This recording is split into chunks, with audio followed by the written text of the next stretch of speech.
guys, so let me catch you up on what's going on. I did some short videos and I moved to a new location, as some of you may know. If you are new to my channel, guys, please continue to watch and subscribe because it helps me stay on this platform and give you the content that you deserve. So I was doing this jacket class. This is my first Zoom interactive live class, guys. This is not a generic class, this was live and it worked out really well, but I also learned a few things about what I can actually offer on these live platforms and what I'm trying to give you guys. So we did this jacket fit and sew class, and it was basically really orchestrating and getting a custom fit for this jacket pattern.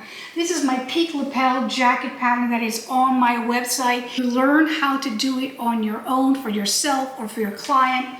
It was such a success. I tweaked it and we are offering it again. It will be offered in April. Go to my website, SusanEliasCouture.com, and I work with you individually and also as a group.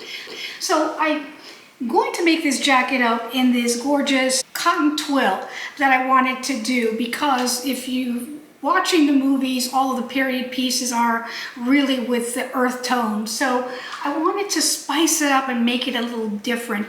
And I found somebody who has and does personal embroidery. So I wanted roses to put on this jacket itself. And so he gave me a little sample. It is not going to be put on a paper like this or put on a pellon like this and then sewn on. I'm actually going to give him the pieces that I want him to put the design on.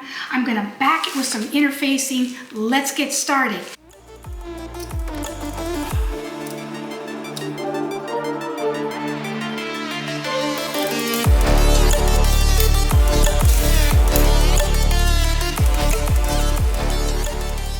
So I cut it out in this circle because this is actually the frame of the loom that he's going to be using to do the embroidery. So I know that I need at least this much space and a little bit more in order to do it. So I wanted to map it out on the actual jacket itself, and I thought in areas that could accommodate it, like I thought maybe slightly underneath this lapel, and so I would just put it here so it shows. And I'm going to just draw this out around where I want to have it, like that. And then I thought I would put a smaller one here at the pocket. He's going to be doing a sample for me with that. I have the fabric here, as you can see, and I backed it in the tricot interfacing. I always use, because it's just a generic one that I use for everything. It has a bit of a stretch, it is a little bit of a knit, but it has the glue on one side, and it always seems to be the right weight of interfacing for pretty much every project I have, with a few exceptions. So I gave him a pocket just like this. It's been interfaced. Let's see what happens on that. And then maybe I'm going to put a couple more on the back. I thought I would do one just a pose. I could give him where the seam is closed, so I could do it overlapping like that, but I thought I'd put one up here, just right underneath that dart.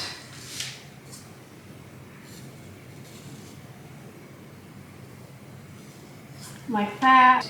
Here, like this. Let's see if that's going to work. I have to have enough with the seam allowance as well, so I'm going to go down as far as I can on that. He says he has different sizes, so maybe I'll just interface the two sections and give it to him and let him place different sizes of this rose on there. Let's see what happens. So the big dilemma that he was mentioning is that if I put the applique on one part of the garment, how much interfacing do I need to put? This is going to be this side of the jacket that I want to use. The dart's in already, up to around where the dart is. Maybe just kind of do a little thing like this.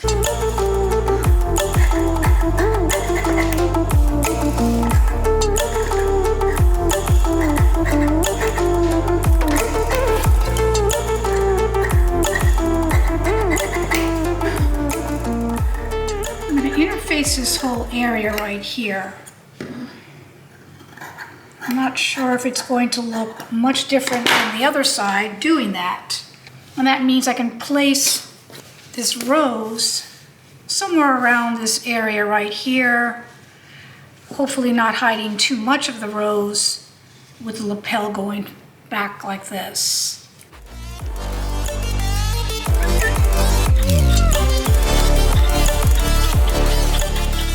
Okay, I hope this works because this is all I have left as far as my interfacing goes. Pressing this, and then I'm gonna talk to the embroidery guy on where to place it, and let's see what happens.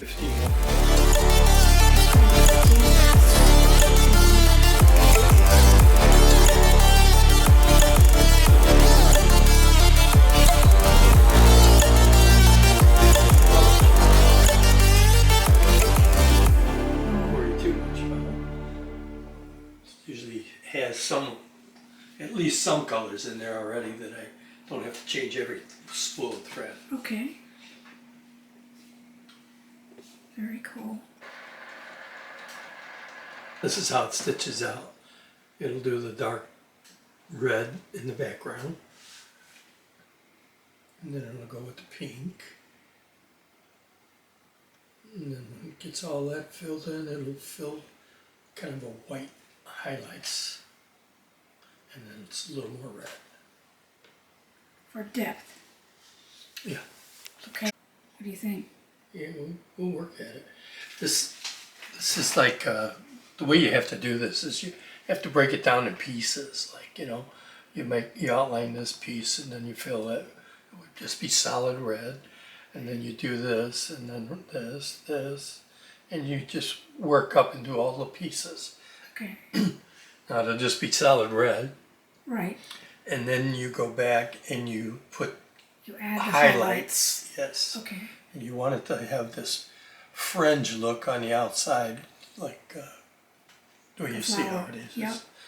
And so you gotta, that's the hard part right there, trying to get that to work like that. And this doesn't have an outline. That's what No. makes it look so real. Yeah. And makes it look not like an animated, Right. but a real high level. Well, this one had a big outline. Yeah. The one I'm doing is not going to have such an outline on it. Right. So it's just a matter of it looking like somebody actually embroidered one piece, and the strokes of the actual embroidery. Yeah. Cool. So these are the colors that are available. These are the colors that I think we're going to use.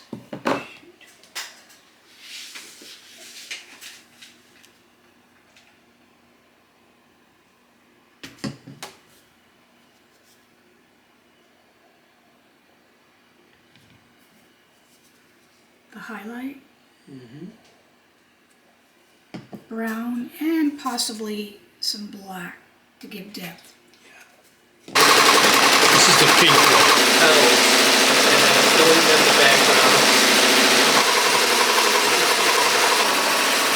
Start up here.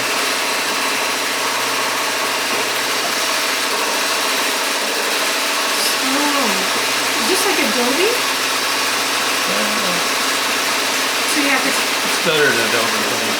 you're getting every single, Right up. outlining every single area. And then you can adjust it later. I You got want to make it wavy. So I'm just kind of giving you a quick reference here.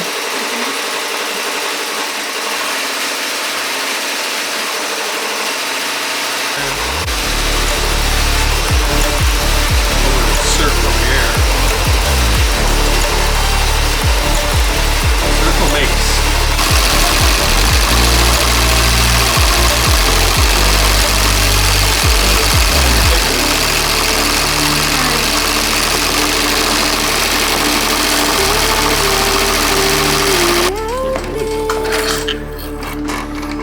That's all she wrote. A lot more stitches. Oh, really? Yeah.